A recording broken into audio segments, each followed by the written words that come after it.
Beetle.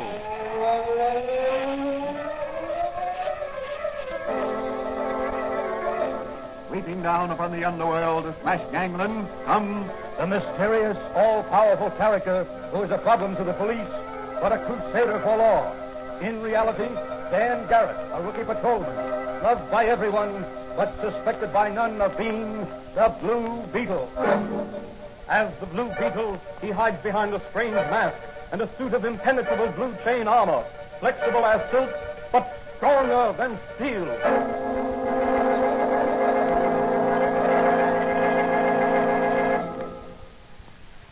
Today's episode of the Blue Beetle is entitled The Frame-Up. Stanley Rogers, convicted of killing Bat Doyleson, small-time loan shark and gambler, is in the death house at the state penitentiary, awaiting death by electrocution. Rogers, scion of a prominent and respectable family, claims he shot in self-defense. But the jury thought otherwise. As our story opens, Patrolman Dan Garrett, who in secret is really the Blue Beetle, is entering the little apothecary shop of Dr. Franz, his confidant and friend. Hello, Doc. Where are you? I am back here. Is that you, Danny? Yes. What are you doing? I'm working on some experiments in my laboratory. How are you this morning? Oh, I'm feeling great. I've been waiting for you to show up. Anything special? Here's something in the personal column of this morning's paper that might interest you. To the Blue Beetle. I am desperate. My brother awaits death by electrocution for a crime he did not commit. Can you help me? Brenda Rogers. Well, that must be Stanley Rogers, who shot Bat Doyleson, a small-time racketeer. Yes, rather strange case, if I remember correctly. Rogers admitted he shot Doyleson, but claimed it was in self-defense. He shot him with a pistol he found in Doyleson's apartment, I believe. Yeah. Wasn't it brought out in the trial that Rogers owed Doyleson a large sum of money? Yes, he borrowed from him on several occasions to cover his gambling losses. Where did Rogers meet Doyleson? He was introduced to Rogers by a girl, chance acquaintance at a gambling club. It's too bad. Rogers comes of a good family. I can't understand his getting mixed up in such a thing. Well, he was a little wild at college. Too much money to spend. Orphaned at an early age, wasn't he? Yeah. He was really raised by an older sister who spoiled him. Well, he's certainly in a spot now. Yes, he is. What are you going to do about that notice in the newspaper? Well, I'm going to pay a visit to young Rogers in the death house. Never talk with him. As Dan Garrett or as the Blue Beetle? As the Blue Beetle. But how are you going... I'd like to use some of your invisible paint, Doc, so that I can get to Rogers without anyone knowing it. It'll be dangerous if you're caught. I haven't been able to perfect the liquid yet. Well, it'll serve my purpose. I won't be with Rogers very long. Well, be careful, Danny boy. I will. Don't worry, Doc. Well, I got to get down to headquarters now. If I can, I'll be back later to change into my Blue Beetle chain armor and mask. I'll be here to help you at any time you want me, Danny. Thanks, Doc. So long. I'm going to read up a little on the Rogers case.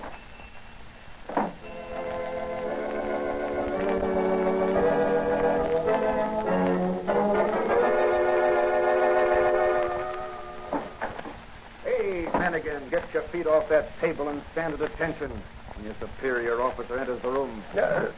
Hello, Johnny. It's you.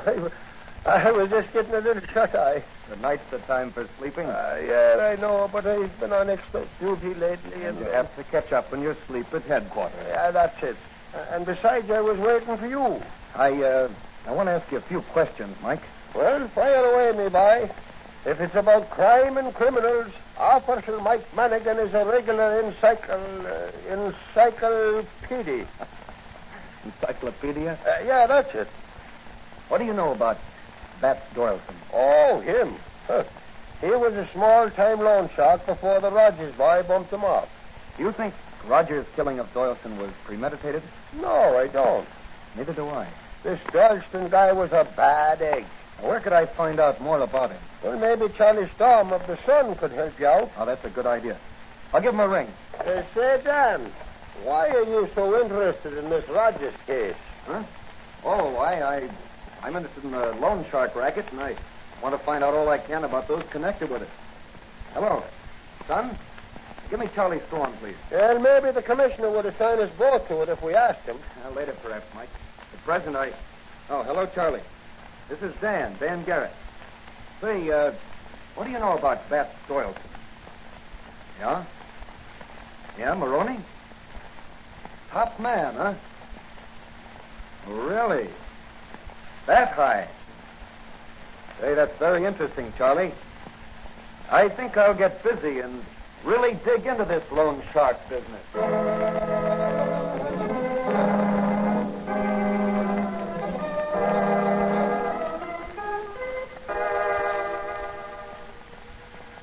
Well, Danny, what did you find out at police headquarters? I phoned Charlie Storm of the Sun. He should be able to give you valuable information. He told me that a man named Maroney was the top man in the loan shark racket. Was Doyleson associated with him? No.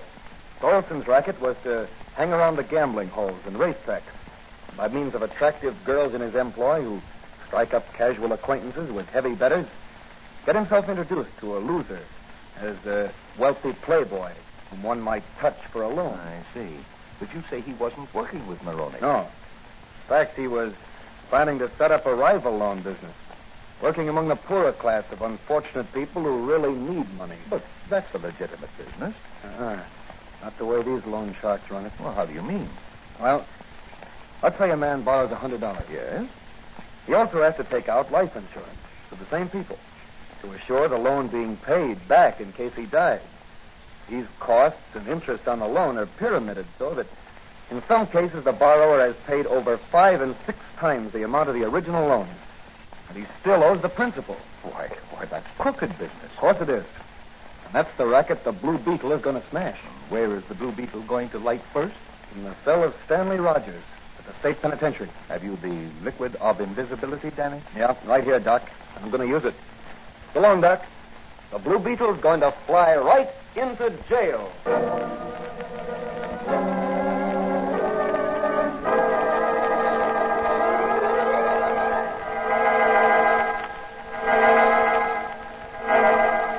Meanwhile, in the electrocution chamber at the state penitentiary, some officials are testing the lethal equipment. How about the electrodes, Sam? Clean as a knife blade, Warden. And the straps? All in order, sir. Have you tried the switches? I was just about to do that, sir. All right. Shoot some juice through and check your dial. Yes, sir, just a moment. I'll give her 1,800 volts and jump her to 2,000. All right. What's your dial indicate, Sam? 2,000? That should be strong enough for young Rogers. Yes, too strong, in fact. But the court has ordered his execution, and it is our duty to carry out their order. Want any more? Nope. Shut everything off. That's all for today. I'm going to my office. I'd like to see you there later to check details for the execution in the morning. Yes, sir. Has Father Callahan seen young Rogers today? I think he's with him now, sir. Ask him to see me in my office when he's finished with Rogers. My son, are there any messages you'd like me to give to anyone? Oh, what's the use, Father? Everyone thinks I'm a murderer. Well, what about your sister, Brenda? She still believes in you. What can I say to her that she doesn't already know? Perhaps a little word of farewell? Farewell. Farewell. Yes, I'm going to farewell. I'm going to burn for something I didn't do. There, my son. You mustn't let yourself go like that. Try to face things bravely, secure in the knowledge that there is another life after death. But I'm not ready for death yet, Father. I want my life now. Why can't somebody do something for me? I'm innocent. I'm innocent, I tell you. Everything possible to do has been done, my son. No word from the governor's father. I'm sorry, my son. Perhaps later tonight. Your lawyer has been in touch with his secretary. We are all doing everything we can. Thank you, Father. I'm sorry I acted as I did. Please leave me now. I'd like to be alone. Very well. Good night, my son. Good night, Father. Oh, guard, will you come with me, please? I'd like to speak with you a minute. Sure thing, Father. Right with you. What was that humming? Was that the sound of... That was the sound of the Blue Beetle's magic ray. The Blue Beetle? Yes, the Blue Beetle. But I can't see anyone. I am invisible. What are you doing here? I've come to help you. Who sent you? Your sister. My sister? But how did she... Never mind how she got in touch with me. Now listen to what I have to say. Speak softly so the guard won't hear you. This invisibility of mine may not last long. All right. Now, tell me what happened the night you shot Doyleson. I didn't shoot him. But you admitted in court Yes, that... I know I did. And at that time, I thought I had shot him. I don't understand. The night of the shooting, I'd gone to Doyleson's apartment to ask him for more time in which to pay my obligation.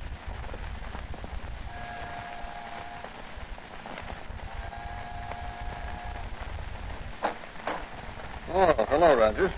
Come to pay your notes? Well, I'd like to talk it over with you. Come in. Oh, you know Maroney here? Yes, I met him at the Golden Pheasant Club. Hello, Rogers. Hello, Mr. Maroney. Well, I'll leave you two together. We've got private business to talk about. Oh, look, Maroney, why don't you step into the bedroom there and wait till I finish with Rogers? Won't take long, and you and I can finish our business. Okay, but make it snappy. I ain't gonna all right. Now, what have you got to say, Rogers? Well, I can't tell you what I owe you now. If you'll wait till I get the principal of my father's estate next year, I'll pay you double. I can't wait that long.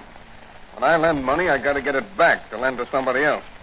That's how I make a living. But I thought... Don't be silly. Now, listen. Every dollar I lend brings me back $5 or even $10 interest. The guys that borrow from me pay me back, or else. But I can't pay you back now. Well, then tomorrow morning, your boss is going to know about this. You can't do that. I'd lose my job at the bank. The disgrace would kill my sister. Say, there's an idea. Your sister's got what it takes. She's a swell-looking gal. I could use her in my business. What do you mean? I could use her at the gambling joint. She could lead the customers on, persuade them to gamble heavily. They lose money, need to borrow, and she introduces them to me. That's what happened to me. Sure. That's the way the old Army game works. Why, you dirty, slimy rat. My sister wouldn't wipe her feet on you. Well, maybe after I've told her the jam you're in, she might consider my proposition. That is, if she loves you. Maybe she'd be worth more to me. You wouldn't dare approach her with any... Go on, beat it, kid. I got other business tonight. I won't leave this room till you promise not... Beat it, I say, or I'll bounce something off your head. Go on. You bounce nothing off my head. This will stop you. Put down that gun, Rogers. You can't get away.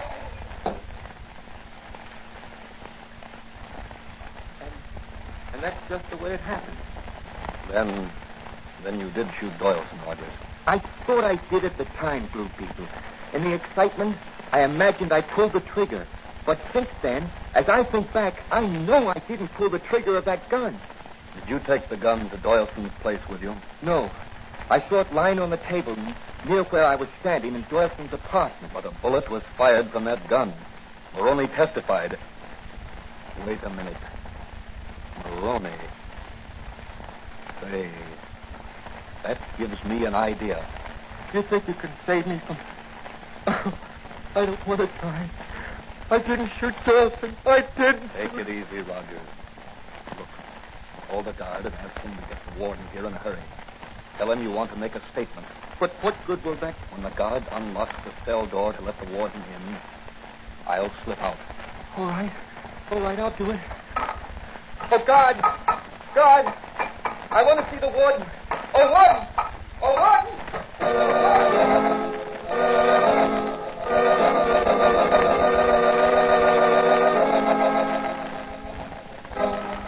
What has the Blue Beetle in mind? Who is Maroney? And what has he to do with this case?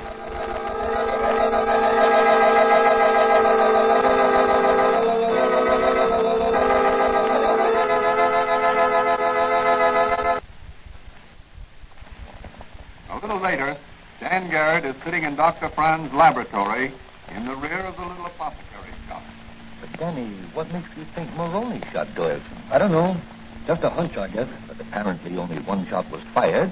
According to Maroney's testimony at the trial, it came from the gun that Rogers held. That's Maroney's testimony. He had just as much of a motive as Rogers for wanting Doyleson out of the way. You mean his rival lone racket? Precisely. Doyleson was muscling in on his territory, as I told you.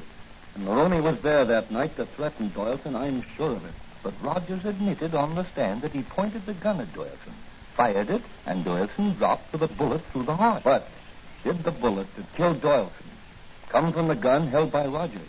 Well, that I don't know. I'm going to call the ballistics department right now Check with our expert, Pat Sullivan. Go ahead, Danny. There's the phone right there. Thanks.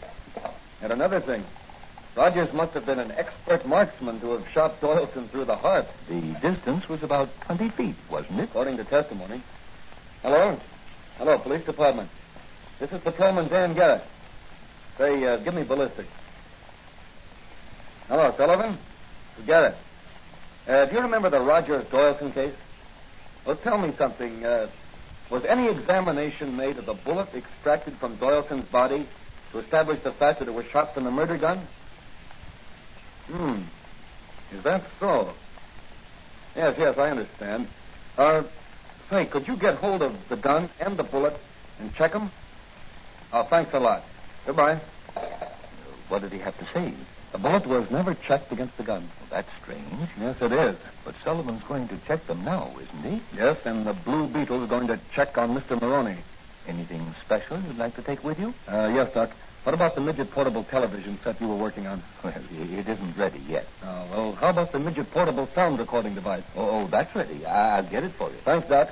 I'll need it tonight. All right. Here you are, Danny. Now, just slip it under your Blue Beetle armor. Okay.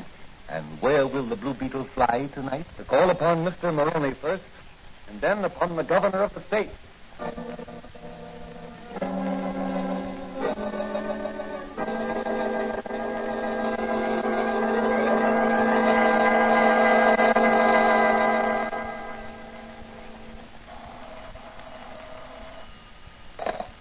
Hello? Yeah, this is Maroney. Say, listen, you ain't letting anybody get through to the governor, are you? What? That's right. Keep everybody away from the governor.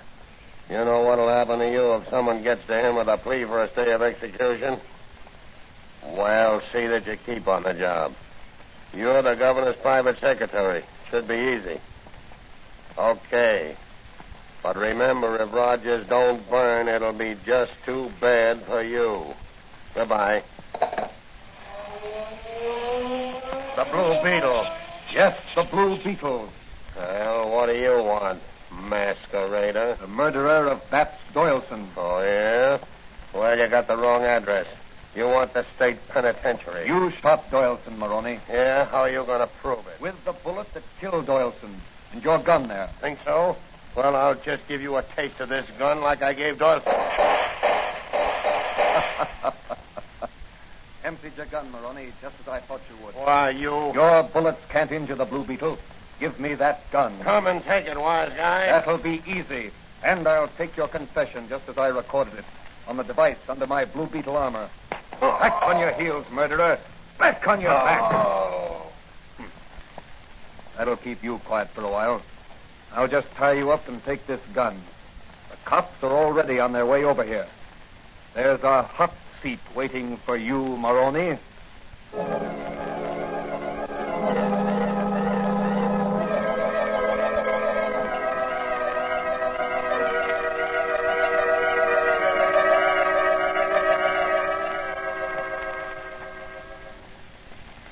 Any other business, Jennings? No, Your Excellency. It's nearly morning, sir. Why don't you get some rest? I think I will. You know, it's strange no one has approached me with a petition for clemency in this Rogers case. Well, Your Excellency, it was a case of deliberate murder. Well, what's that sound? The Blue Beetle. The Blue Beetle? Yes, Your Excellency, and yes to you also, you gangster-controlled private secretary. I'll call the police, Your Excellency. This is an impudent... Stay where you are, Jennings. I want you and the governor to hear something. But I've no time for things like this. I've got to get some rest. Besides, this is highly irregular. Yes, but an innocent man's life is at stake. In 20 minutes, Stanley Rogers may be dead. Unless you sign a stay of execution, Your Excellency. But there's no reason, no new evidence. Here's new evidence, Your Excellency, right here, in this little black box. This portable recording device. Listen. Hello? Yeah, this is Maroney. Say, listen, you ain't letting anybody get through to the governor, are you? What? That's right. Keep everybody away from the governor. You know what'll happen to you if someone gets to him with a plea for a stay of execution. What's this? Well, see that you keep on the job. You're the governor's private secretary. Oh, It should Jennings. be easy. Well, I Keep quiet, Jennings, and listen. Okay. But remember, if Rogers don't burn, it'll be just too bad for you. Goodbye. The Blue Beetle. Yes, the Blue Beetle. Now, what do you want, masquerader? Murderer of Bats Doyleson. Oh, yeah? Well, you've got the wrong address. You want the state penitentiary. You shot Doyleson, Maroney. Yeah? How are you going to prove it? With the bullet that killed Doyleson and your gun there. You think so? Well, I'll just give you a taste of this gun like I gave Doyleson.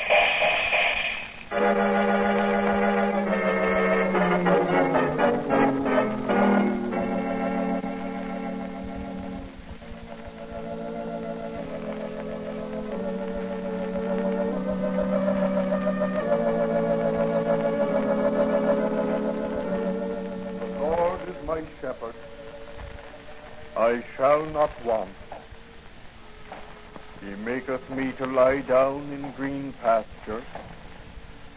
He leadeth me beside the still waters. Oh, no. I don't want to die. Steady, son, steady. Oh, all right, Father. I'm all right now. It was just the sight of that. Faster, Pilot, faster. An innocent man's life is at stake.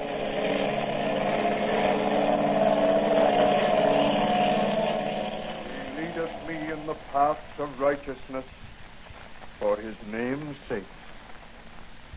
Sit here, my son. Adjust the straps. Yea, though I walk through the valley of the shadow of death, Faster, driver, faster. An innocent man's life is at stake. I shall fear no evil, for thou art with me. Thy rod and thy staff, 10 seconds. they comfort me. The Blue Beetle. Yes, the Blue Beetle, with a reprieve from the governor. What sort of a ghastly joke is this? This is no joke, Warden. The Blue Beetle comes as a messenger of justice. Here, take this paper. You'll find it's a bona fide stay of execution, signed by the governor of this state. But I don't understand. You're about to electrocute the wrong man, Warden. Stanley Rogers is innocent. The real murderer is on his way here, under police escort. I hope you'll have the guest chamber ready for him. Good night, gentlemen. The Blue Beetle's job is done.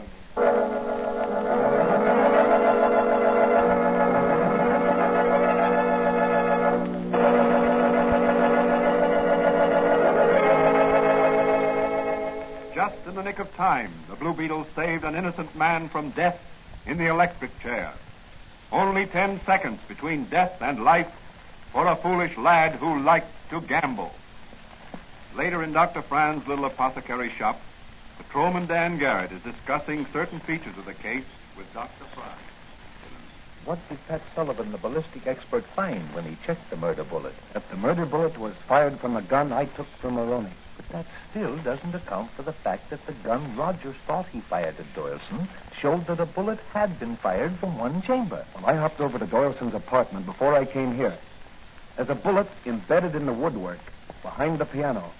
I phoned the inspector, and he's sending someone over to investigate and make photographs. Then you Maroney fired that bullet into the wall out of the gun Rogers dropped after he ran from the apartment. I see.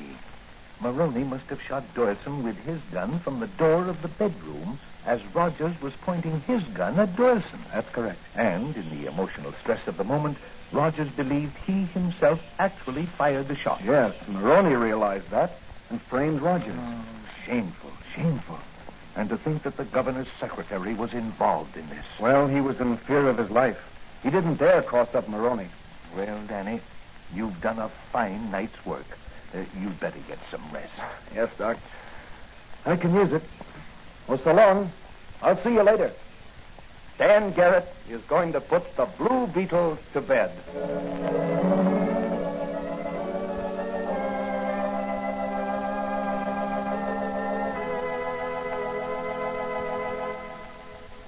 And so the Blue Beetle has done another noble deed. saved a life and brought a murderer to justice. What will his next adventure be in his crusade against crime? That question will be answered in the next episode of The Blue Beetle.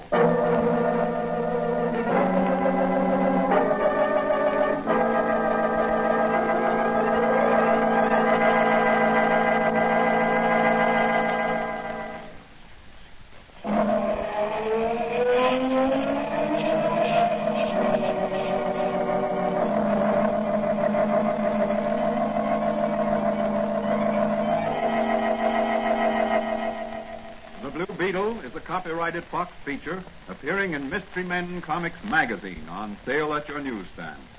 The Blue Beetle is on the air twice a week on this same station. Consult the broadcast schedule in your local newspapers. And don't forget to listen in.